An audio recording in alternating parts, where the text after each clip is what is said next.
Chúng ta đang có mặt ở vườn quốc gia Cúc Phương, một khu bảo tồn tự nhiên nằm giữa ba tỉnh Ninh Bình, Hòa Bình và Thanh Hóa. Ở đây sắp diễn ra một sự kiện đặc biệt, vũ hội ánh sáng của một sinh vật kỳ diệu được mệnh danh là ngôi sao sống của đường đêm Việt Nam, đom đóm.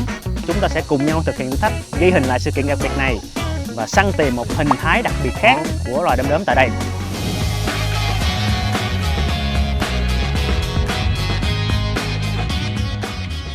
Đom đóm là một sinh vật thú vị của giới tự nhiên. Tiếng Anh mọi người gọi nó là firefly. Có fly nhưng mà thực chất nó không liên quan gì tới fly con ruồi hết nha mọi người. Đom đóm thuộc họ bọ cánh cứng, beetle. Đom đóm có khả năng phát sáng thì ai cũng biết rồi. Nhưng mà chính xác thì nó phát sáng như thế nào? Chúng phát sáng được là nhờ cơ chế phát quang sinh học bioluminescence, là phản ứng hóa học diễn ra bên trong cơ thể sinh vật và giải phóng năng lượng dạng ánh sáng. Trong tự nhiên thì cũng có nhiều sinh vật có khả năng này, giống như là sâu phát sáng nè, glowworm, mực sứa sống những tầng nước sâu. Nhưng mà xét về độ nổi tiếng thì đom đóm là số 1. Bên trong cơ thể đom đóm có một hợp chất gọi là luciferin. Ở trạng thái bình thường thì không có gì xảy ra hết. Nhưng mà khi có sự tác dụng với khí oxy và một cái enzyme xúc tác gọi là luciferase thì nó sẽ phản ứng và giải phóng năng lượng dưới dạng ánh sáng. Bây giờ chúng ta hãy làm thử một thí nghiệm để mô phỏng phản ứng này nhé. Đây giả sử là luciferin, khí oxy xung quanh chúng ta rồi. Và đây là enzyme luciferase. Bây giờ chúng ta hãy cho luciferase vào đây nhé.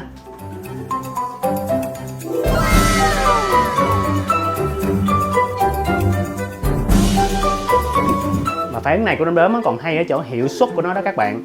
Nếu như đối với những cái bóng đèn mọi người hay thấy á, nó sẽ chuyển hóa điện năng thành phần lớn nhiệt năng mà chỉ khoảng 10 đến 30% quang năng thôi. Nhưng mà còn đối với phản ứng phát quang này của đom đóm á, hiệu suất của nó là 100% đó các bạn.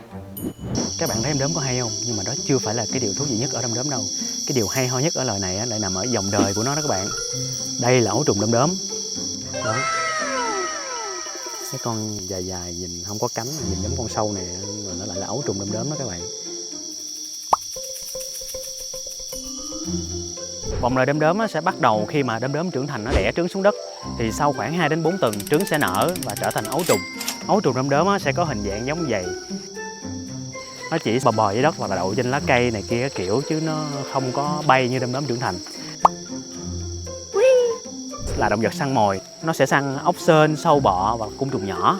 Khác hẳn với đốm trưởng thành, thường sẽ không ăn gì trong suốt giai đoạn này. Cái giai đoạn ấu trùng này sẽ kéo dài khoảng 1,5 năm đến 2 năm và nó sẽ trở thành nhộng.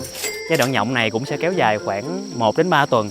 Sau đó nó sẽ vũ hóa để trở thành đom đóm trưởng thành trong 15 ngày. Khoan, có nghĩa là mất gần 2 năm ấu trùng chỉ để tụi nó có thể tung cánh bay trong 2 tuần thôi hả? Đúng, mất gần đó thời gian chỉ để có 2 tuần cho màn trình diễn tuyệt vời này đó thưa các bạn.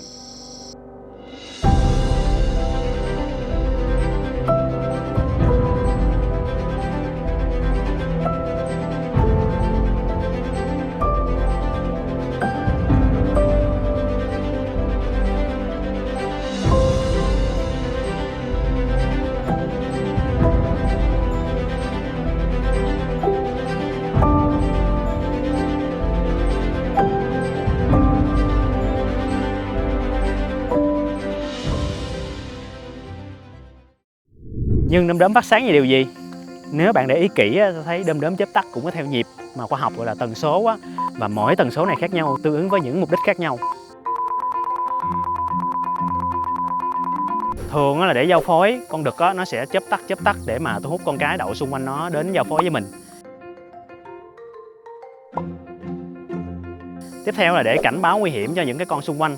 Thì mục đích chính vẫn là để giao tiếp với nhau thôi, dù là giao phối hay là cảnh báo nguy hiểm. Vậy nên nó sẽ có một số đom đóm săn mồi nó sẽ lợi dụng cái chuyện này để mà giả tín hiệu của những loài khác để thu hút con đực của những cái loài đó lại mà ăn thịt đó các bạn.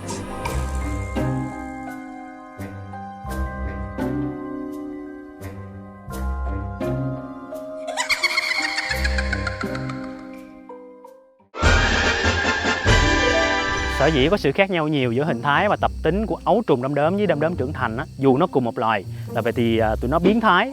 Không phải biến thái như mọi người nghĩ nha. Biến thái ở đây là một khái niệm trong sinh học. Nó chỉ sự thay đổi đột ngột về hình thái và cấu tạo sinh lý của sinh vật. Ví dụ như mọi người có thể thấy là con ếch nó được biến thái từ con nòng nọc bơi dưới nước, xong rồi nó mọc chân nó nhảy lên bờ. Con lăng quăng nó từ lăng quăng xong rồi nó biến thái trở thành con muỗi bay và hút máu. Hay là con sâu bướm nó biến thái thành bướm bướm nè, kiểu vậy. Ngày nay thế giới ngày càng phát triển, ô nhiễm ánh sáng ngày càng nhiều, nên thành ra là cái môi trường sống của đom đóm cũng bị ảnh hưởng. nó sẽ dễ nhầm lẫn giữa cái tín hiệu của nó với cái tín hiệu của những cái bóng đèn điện mình sử dụng xung quanh nó, nên sự giao tiếp của nó không còn tốt nữa. Thì giao tiếp không tốt nên thành ra giao phối cũng giảm, số lượng cá thể sẽ giảm. Và tất nhiên, ô nhiễm môi trường ngày càng nghiêm trọng cũng khiến cho loài được đại diện cho chỉ số trong sạch của môi trường này càng ngày càng giảm đi. Bây giờ thì mọi người sẽ ít thấy đom đóm như ngày xưa. Ngày xưa thì đom đóm rất là nhiều, mà bây giờ thậm chí ở quê cũng ít thấy đom đóm hơn nhiều nữa. Vậy nên chúng ta hãy cùng nhau sống xanh và tiết kiệm điện khi có thể nha mọi người. Khi chúng ta đến Cúc Phương thì ngoài đom đóm ra, sinh cảnh ở đây cũng có rất nhiều thứ thú vị mà các bạn có thể khám phá. Những cây cổ thụ ngàn năm nè, động người xưa, những khu bảo tàng, không khí trong lành, và đặc biệt là mùa bướm bướm nữa. Nếu các bạn đến đây vào mùa bướm bướm á, thì mọi người sẽ có thể có những clip sống ảo giống vậy nè.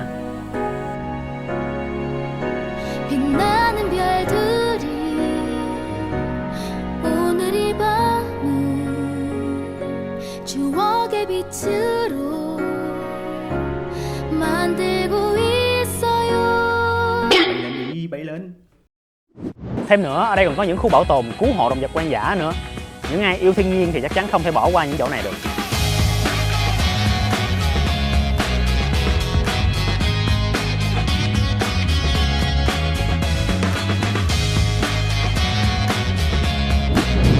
Vậy nên hãy xem Cúc Phương về những nơi nhất định phải ghé khi đến Ninh Bình nha các bạn.